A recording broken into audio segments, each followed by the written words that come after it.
Hello, welcome back to the second part of my little talk about house museums. This time we're going to be in central Italy and the islands. So the first picture you see here is Villa Mombelli in Livorno.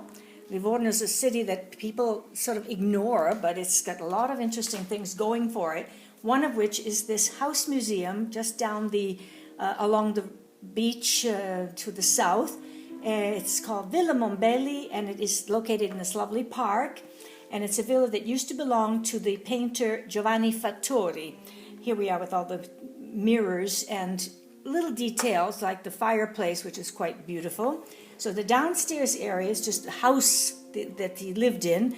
Then you walk up the ceramic staircase, which is really a little too much, some people think.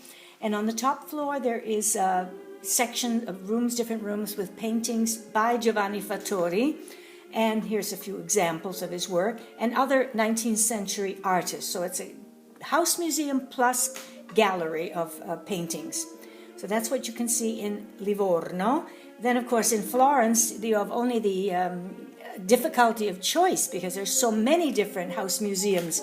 A few others beside Palazzo d'Avanzati, which you see here, are Villa Stibert, the Horn Museum, and Palazzo Bardini.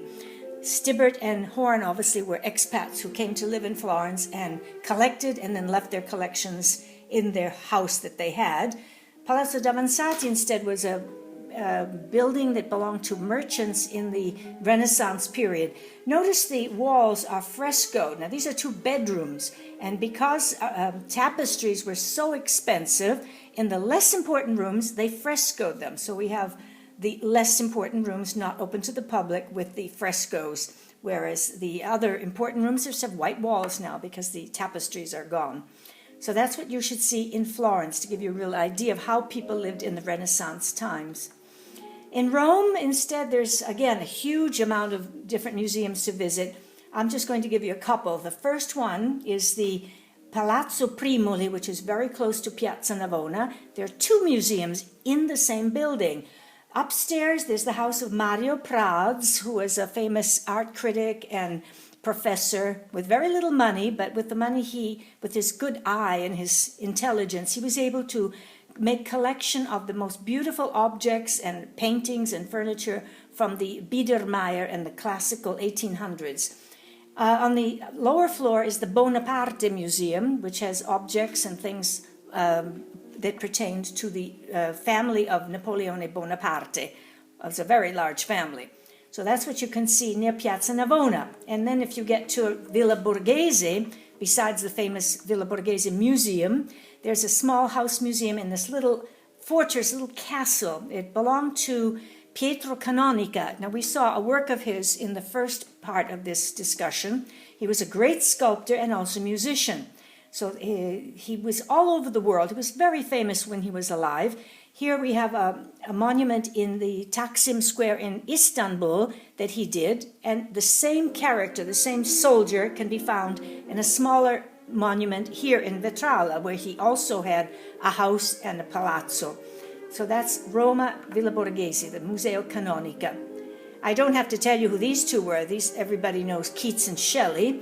And if you're near Piazza di Spagna, you will see the little house next to the stairway, the Spanish Steps, is where these poets lived and where Keats died. So there's another small house museum in the center of Rome dedicated to these poets. Now we're going to the islands. I mentioned Napoleon Bonaparte, and here is where he had his first exile on the island of Elba. Actually, there's many houses here. The first one was the country house, Villa San Martino, that he bought on his own, where he kept his horses and he would spend his free time. And you can tell he had nostalgia of when he was emperor because of the frescoes with the Egyptian memories. And then the bathtub is very Egyptian too.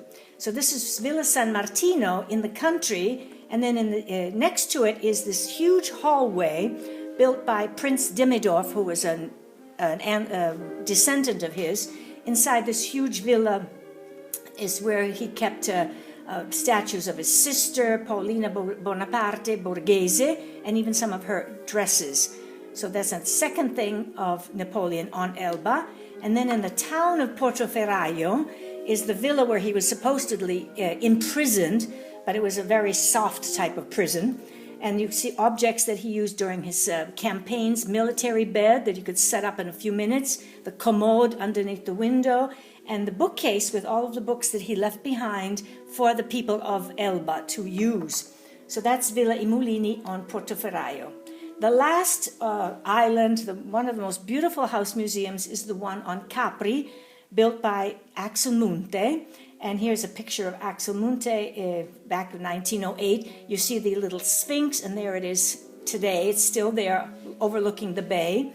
And it's a beautiful villa. And there's also the book that he wrote about the villa and his life. Very interesting. So try to enrich yourselves by reading books by Mario Prats, by Axel Munthe, and to see what their lives were like. And then it's reflected in the houses where they lived. Okay, these are all objects that were found there, and he inserted them into the villa, including the statue of the angel, the archangel San Michele. That's why the villa is named that. So that's where we're going to end, and you can find out about my building, which is not a museum, but has a large history behind it. Every building has a history. So if you are interested in buying books, you can contact me directly. And you can also check out my voice map audio guides and go onto my website, which is now both in English and Italian. Thank you, and subscribe to the YouTube channel.